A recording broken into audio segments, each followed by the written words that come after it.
안녕하세요, 태연한입니다. 다들 감기 조심하세요. 무슨 얘기냐면 한국은 지금 30도 이상 엄청 덥잖아요. 그리고 뭐 오전에 일교차가 몇 도인지는 사실 잘 모르겠어요. 근데 이곳 독일은 낮에 온도가 한 27, 8도 정도 되고요. 그 다음에 아침 온도가 오늘 아침에 나올 때 12도였습니다. 그래서 오늘은 독일 물가에 대해서 좀 말씀을 같이 해보려고 합니다. 저도 한국을 떠나온 지가 지금 거진 10년 정도가 돼서 지금의 한국 물가를 사실 잘 모르겠어요. 독일 같은 경우는 식료품은 생각보다 많이 싼 편이에요. 뭐 우유값이라든지, 우유값이 한국에 지금 얼마인지는 잘 모르겠는데 1리터당 그냥 노멀한 우유 먹으면 한 1유로 10센 정도 되기 때문에 한 1,500원, 1,400원 정도 되는 것 같아요. 그러니까 많이 싼 것 같긴 합니다. 그래서 뭐 돼지고기라든지 소고기 많이 싼 것 같고요. 그 다음에 기름값 같은 경우도 지금 작년에 비해서 올해 너무 많이 올라서 사실 비교를 할 수가 없을 것 같은데, 지금 경유가 리터당 1유로 한 35에서 1유로 40 정도 되는 것 같고요. 그러면 원화로 따지게 되면 한 1,700~1,800원 정도 된다는 얘기죠. 그리고 휘발유가 1유로 45에서 1유로 50 조금 왔다 갔다 하기 때문에 그것 또한 한 1,900원, 2,000원 정도 된다라고 보시면 될 것 같아요. 작년 12월 31일까지 기름값이 엄청 쌌거든요. 근데 올 1월 1일 들어서면서부터 기름값이 거의 뭐 한 40센 정도가 오른 것 같아요. 40센트면 실질적으로 500원이 넘죠. 그러니까 리터당 500원 이상씩 올라갔다고 봐야 돼요. 작년하고 올해하고 비교해보면. 그 정도로 기름값이 많이 폭등을 했고요.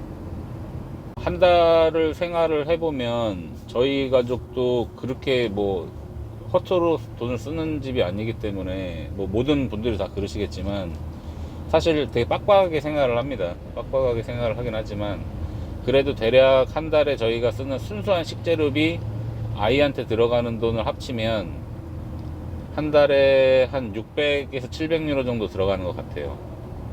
물론 뭐 기름값 빼고요. 제가 쓰는 돈 빼고 순수한 식재료와 아이한테 들어가는 돈이 한 700유로 정도 되는 것 같습니다. 700유로 정도 되면 한 100만원 정도 된다라고 봐야죠. 집에서 해 먹는다라고 가정하에 식비는 그렇게 많이 들어가는 것 같진 않아요. 하지만 이제 뭐 독일 사람 같으면 그냥 빵 저렴하게 산다라고 하면, 빵만 그냥 계속 먹는다라고 하면 그게 많이 들어가는 것 같진 않습니다. 뭐 예를 들어 아침에 빵을 먹어야 된다라고 하면 저희도 아침에 빵을 사러 가지만 하나에 13센, 뭐 14센 이런 빵을 사다 먹거든요. 근데 그런 빵도 일단 괜찮아요, 사실. 그러니까 뭐 하루 그 한 번에 뭐 두세 개 먹으면 배 부르거든요. 그래서 그런 거 사 먹고. 근데 이제 일반 저희 한국 가정 같은 경우에 좀 더 들어가는 게 뭐냐면, 아무래도 한국 음식을 해 먹어야 되다 보니까 쌀을 산다든지 무슨 장 종류를 사서 냉장고에 보관을 한다든지, 하물며 뭐 라면을 산다든지 그런 부식비 같은 게 좀 많이 들어가기 때문에 일반 독일 가정보다는 조금 많이 들어가는 것 같아요. 근데 진짜 오리지널로 독일 현지식으로 밥을 먹는다라고 하면 제가 봤을 때 그렇게 많이 들어가는 것 같지는 않습니다, 독일 사람들은. 그리고 외식비 같은 경우는 저녁은 사실 외식을 저희가 거의 안 하는 편이고요. 점심 때도 거의 안 해요. 사실 거의 안 하지만 가끔 가다가 뭐 일이 있으면 주말에 나가서 사 먹기는 하긴 하는데 그렇다고 많이 사 먹는 편은 아니에요. 만약에 뭐 토요일날 같은 경우에 어디 드라이브를 가야 된다라고 하면 집에서 도시락을 저희가 쌉니다. 집에서 먹을 걸 싸서 차에서 해결을 하고요. 처음에 독일 왔을 때는 뭐 드라이브 가는 게 너무 신기하기도 하고, 각 동네들을 구경 다니고 싶어서 여행을 매 주마다 다녔거든요. 진짜 뭐 직장인으로 근무할 때는 고정적인 휴가가 있기 때문에 아이 학교에 맞춰서 휴가를 내서 뭐 베를린을 뭐 3박 4일 여행을 갔다 온다거나 뭐 4박 5일 프랑스 파리를 갔다 온다거나 이렇게 해서 그렇게 이제 조금씩 모아서 그렇게 여행을 하곤 했는데, 이제 내일을 하다 보니까 이런 휴가라는 개념 자체가 사실 없어지더라고요. 내가 쉬면 쉰 만큼 매출액이 떨어진다라는 건 뭐 불보듯 뻔한 상황이기 때문에 어느 정도 안정이 된 후에나 쉬어야 되겠다라는 생각 때문에 못 쉬고 있거든요. 그리고 보통 한 3, 4년 전부터 저희가 어떻게 다니냐면 아침 일찍 출발을 합니다. 아침 일찍 출발을 해서 다 먹을 거랑 싸갖고 가죠. 그 동네 가서 놀고 저녁 때 돼서 돌아옵니다. 저녁 때서 돌아오는데, 예전에 어떤 계기가 있었냐면 독일 남부 지역에 스위스 국경 지역에 프라이부르크라고 있거든요. 거기를 원래 1박 2일 계획으로 여행을 갔거든요. 그래서 막상 가보니, 오전 일찍 출발을 해서 막상 가보니 몇 시간도 안 돼서 그 동네를 다 구경을 했어요. 근데 막상 여기서 돈을 주고 자려고 하니까 너무 아까운 거죠. 굳이 다 구경하고 놀 거 다 놀았는데 여기서 잠을 잘 필요가 있을까라는 생각에 제가 아내한테 얘기를 했어요. 그냥 여기서 자지 말고 잤다라고 생각을 하고 그 돈으로 맛있는 걸 먹자 대신. 그리고 아이를 차에서 재우면서 올라가자, 이렇게 설득을 했거든요. 그래서 본의 아니게 그 검은 숲이라고 유명하거든요. 슈발츠발트라서 검은 숲이라고 되게 유명한데, 그 중턱에 어떻게 찾다가 그 독일 현지 레스토랑을 찾아 들어갔어요. 그래서 거기서 이제 스테이크도 시켜 먹고, 난생 처음으로 그렇게 시켜 먹은 거죠. 어차피 숙박료 대신 뭐 쓴다라고 했기 때문에. 나중에 저희 아내가 하는 얘기가, 자기가 여태까지 먹은 스테이크 중에서 그 집이 제일 맛있었다고 하는 거예요. 그러니까 너무 인상이 깊었어요.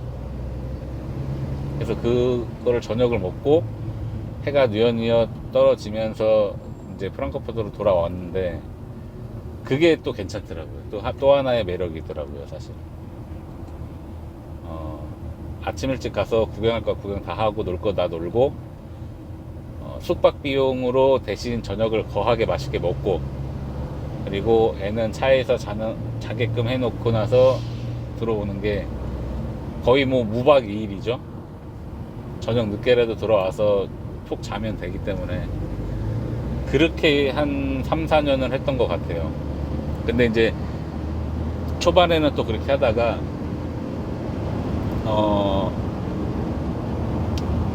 또 나중에는 조금 더 바뀌어요. 어떻게 바뀌냐면 저녁을 아예 안 먹습니다. 저녁을 안 먹고 그 동네에 있는 큰 쇼핑몰이나 마트 가서 장을 봅니다. 장을 봐가지고 장 본 거를 차에서 먹으면서 옵니다. 그래서 요 근래는 저희가 자주 가는 데가 독일하고 프랑스 국경선 있는데 있는 까르푸를 가서 장을 봐서 들어옵니다.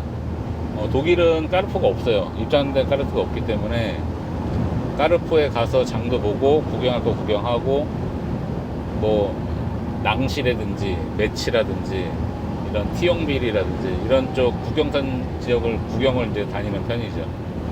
그래서 그 프랑스 독일 국경선에 또 엄청 큰 또 쇼핑 아울렛이 있어서 그 아울렛 구경도 할 겸 해서 겸사겸사 요 근래에는 한 두어 번 갔던 것 같아요. 이정표 보시면 하이델베르그라고 표시되어 있죠. 하이델베르그. 하이델베르그 유명하죠. 대학 도시고요. 하이델베르그 대학도 역사가 되게 깊은 대학교죠.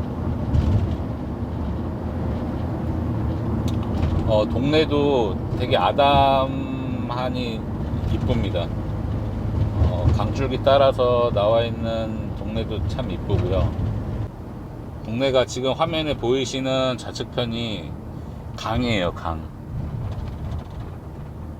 그래서 이 강줄기 따라서 발달된 도시입니다. 하이델베르그.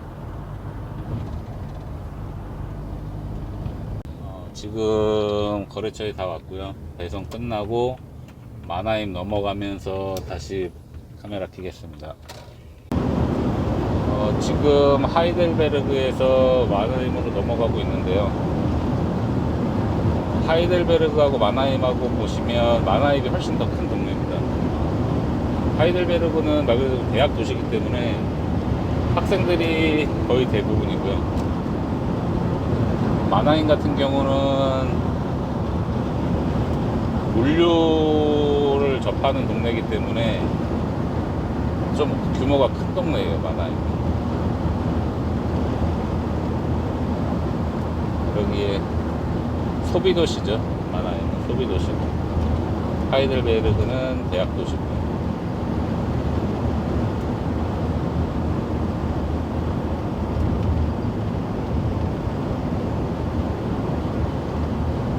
그러니까 마나임도 제가 시내를 촬영을 할 건데,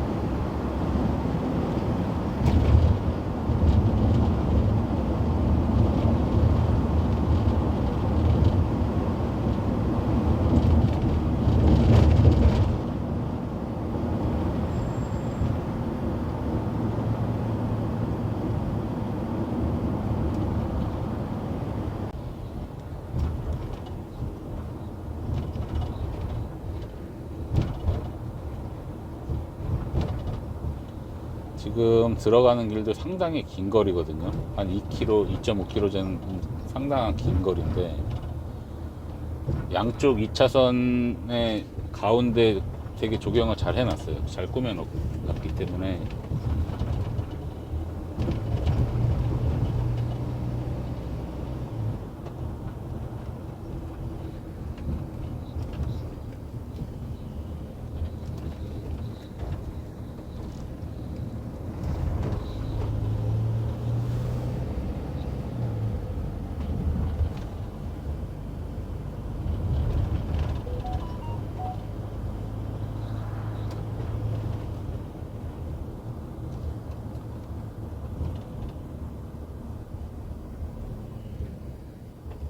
제가 궁금한 게 하나 있는데, 한국은 지금 초등학교 다니는 학생들이 가방을 어떻게 갖고 다니는지 참 궁금해요, 사실.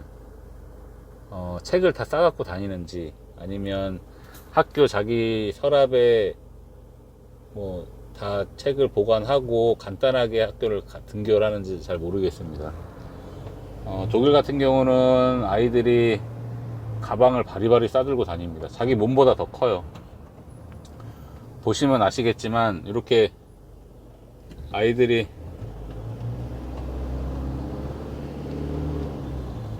가방을 메고 자전거를 타고 학교를 왔다 갔다 해요. 겁도 없어요. 이렇게 도로 타고 그냥 다닙니다. 그도 그럴 것이 3학년, 4학년 되면 학교에서 자체적으로 자전거 시험을 봐요. 관할 경찰서 경찰이 와서 좌회전 우회전 할 때 행동 요령이라든지 이런 거를 강의를 해주고 시험을 봅니다. 그래서 아이들이 이런 자전거 타는 행동 요령이라든지 이런 거를 정확히 숙지를 하고 있어요.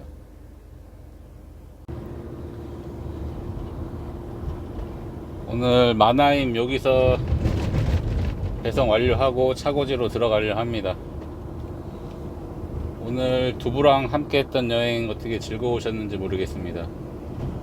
슈투트가르트를 시작으로 해서 칼스루에 하이델베르그, 마나임까지.